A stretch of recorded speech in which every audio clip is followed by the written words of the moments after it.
matin, bienvenue à la matinale. On est ensemble avec Stéphane Kéry. Quelle joie de vous retrouver pour un moment de louange, de prière, de partage de la parole de Dieu ensemble. Merci d'être là, connectés fidèlement. Dites-moi d'où vous êtes ce matin, le pays, la ville, et envoyez-moi vos sujets de prière, bien sûr, sur les infos qui apparaissent maintenant. Au bas de l'écran, on démarre cette matinale avec ce merveilleux chant qui s'intitule le chant de Mylène Kéry et Julien Adam, l'auteur de Ma joie. On y va ensemble, la petite flèche pour les paroles de ce matin.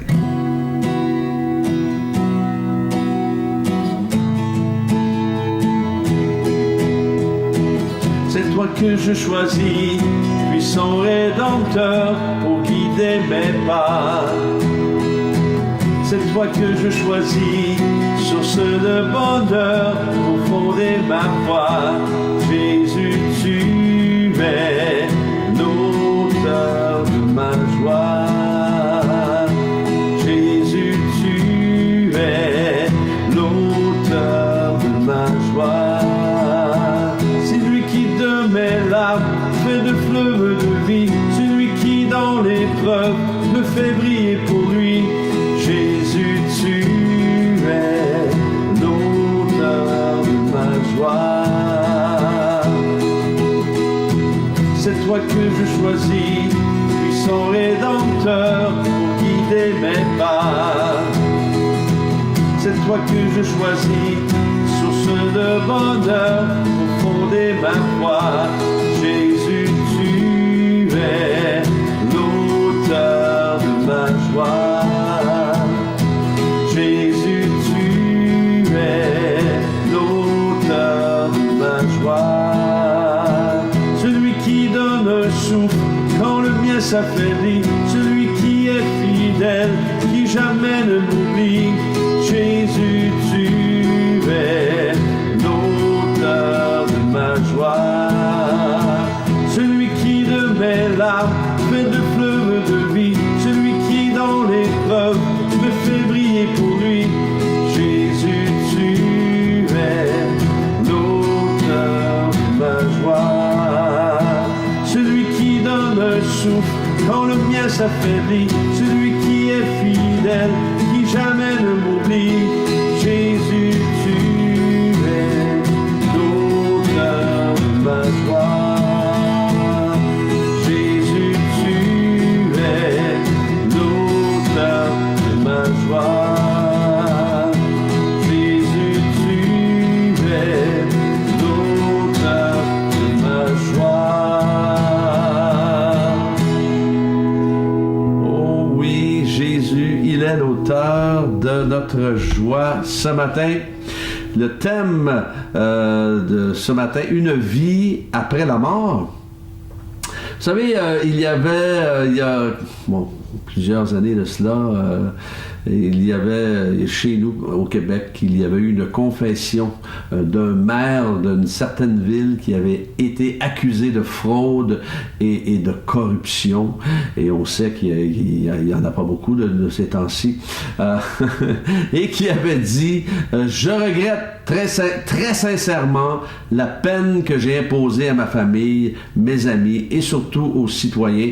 Je ressens une grande douleur et je sais que cette douleur-là va peut-être m'accompagner jusqu'à la fin de ma vie. » C'est assez incroyable. Évidemment, c'est sûr que ça cause des douleurs. Ça cause que des gens font des choix, prennent des décisions par rapport toujours à l'argent. Lorsqu'on parle de corruption, on parle de tout cela. C'est souvent et toujours à propos de l'argent. Ça cause des problèmes, ça cause des soucis, ça dévaste des familles et tout cela. Et une réputation également. Ça dit justement dans le texte de 2 Timothée 4, 6 et 7, « Pour ma part, en effet, je suis déjà comme sacrifié et le moment de mon départ approche. J'ai combattu le bon combat, j'ai terminé la course, j'ai gardé la foi, disait Paul à Timothée. » Et à la fin de notre vie, à vous et moi, est-ce que nous voulons être reconnus comme celui et celle qui avons combattu le bon combat et terminé la course selon les règles et de façon honorable? Même pour ce maire de ville, il a accès à la grâce. Il va toujours avoir accès à la grâce. La grâce sera toujours accessible par un grand Dieu qui l'aime. Et s'il lui demande pardon sincèrement, Dieu va lui pardonner. S'il ouvre son cœur à Dieu, évidemment, sur cette terre, malheureusement, son nom est entaché, mais au ciel, il va être lavé. Alors, il a toujours une autre chance. Dieu est toujours le Dieu de la 2, 3, 4e, 5e et des chances, Dieu, il en donne. Ça dit dans Matthieu 16, 26, que servirait-il à un homme de gagner le monde entier s'il perd son âme? Ou que pourra donner un homme en échange de son âme? C'est ça qu'on réalise pas. C'est ça que, avant de connaître Jésus, on était tous là. Nous étions tous là. Et parfois, on se comporte encore, parfois, malheureusement, comme ça, comme cela, parce que on s'attache aux choses de cette terre, on s'attache à tout ce qui va rester ici finalement, encore une fois.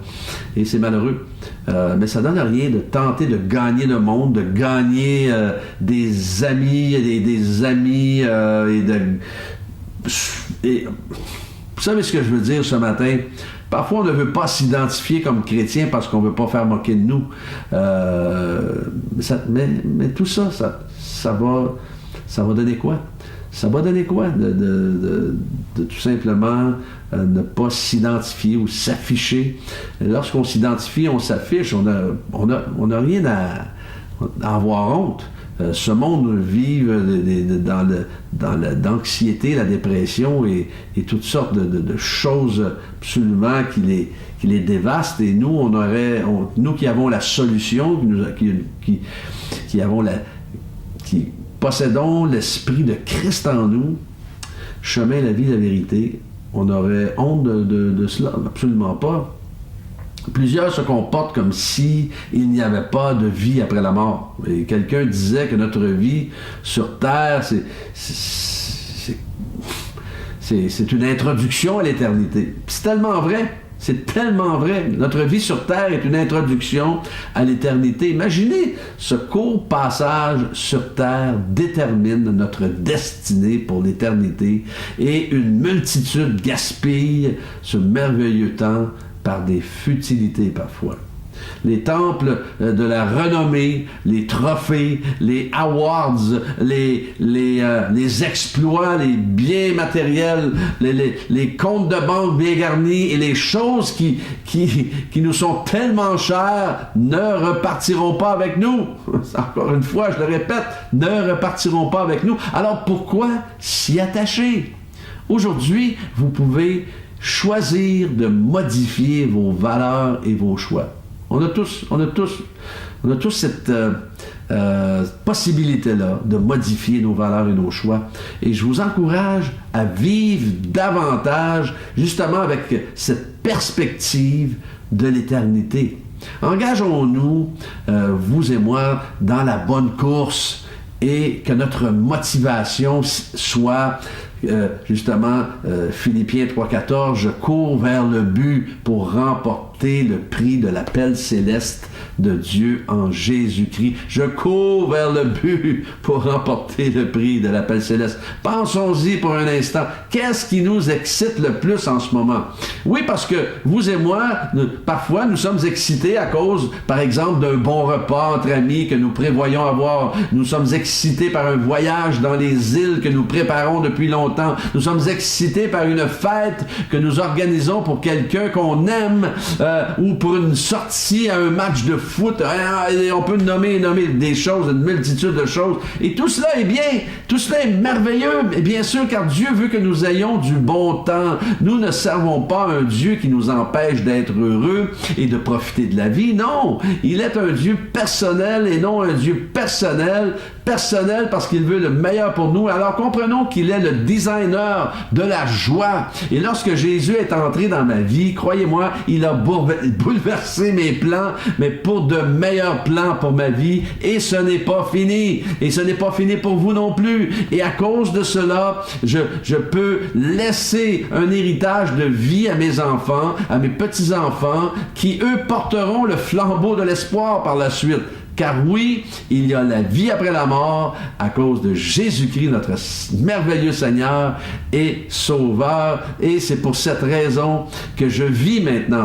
Ça devrait être notre raison de vivre. Mais lorsqu'on dit notre raison de vivre, ça ne veut pas dire encore une fois, qu'on ne peut plus avoir de merveilleux moments et d'avoir de fêter avec des amis et d'avoir du plaisir dans la vie. Non, c'est pas ça que ça dit. C'est pas ça. Mais vivons notre vie en ce moment, par contre, en réalisant que oui, après la mort, bien, il va y avoir un jugement. On va tous comparaître devant le roi des rois, le Seigneur des seigneurs. Et alors, pour rendre des comptes, alors, soyons, oui, on peut fêter la fête, on peut faire les choses, mais faisons-le sainement. Alors, on va prier, si vous voulez bien, ce matin. Mais croyez-moi, il y a une vie après la mort, et ça va être formidable, ça va être extraordinaire. On ne peut, vous et moi, s'imaginer ce que ça sera. Alors, on va prier ce matin. Seigneur, nous prions pour Sylvain, Seigneur, pour son entreprise, alors qu'il a démarré une entreprise, Seigneur, dans la vente de fromage, Seigneur, et merci d'honorer sa foi. Merci d'honorer son cœur et son travail. Et donne-lui faveur, Seigneur, dans cette entreprise, par ta main toute puissante. Merci pour Ryan, Seigneur, pour ses examens de langue, afin qu'il puisse réussir pour, Seigneur, ouvrir des portes pour ses études. Merci pour Thomas qui a tristement perdu son épouse. Seigneur, merci de mettre un baume sur son cœur et enveloppe de tes bras d'amour les 3 enfants également. Merci pour la famille. Merci de poser ta main toute puissante sur chacun d'eux, chacune d'elles, Seigneur. Merci pour Martine, Seigneur, afin de la guérir de ce problème de thyroïde. Merci de pose ta main maintenant sur elle, de la tête aux pieds, ta main guérissante. Merci pour Océane et son stage, de bénir ce stage. Seigneur, merci de la combler, de la bénir. Merci pour Nora et Laurence, Seigneur, pour la vente de leur appartement. Entreprendre surnaturellement par ta main toute puissante. Merci pour Léa, qui a 3 mois et qui a besoin d'une guérison à cause de 2 syndromes. Merci de la guérir, de la relever, de la restaurer. Déploie ta puissance de guérison. Merci pour Andréane, Seigneur, pour les blessures et la colère suite au décès de son papa. Seigneur, merci de mettre un baume sur son cœur, de l'envelopper également de ta main toute puissante et de fortifier les liens d'amour avec sa maman. Merci, Seigneur. Merci pour mes frères et sœurs connectés ce matin, de les bénir, de les combler, de les garder. Et je les confie entre tes mains, que ta bénédiction les accompagne tout au long de cette journée. Amen.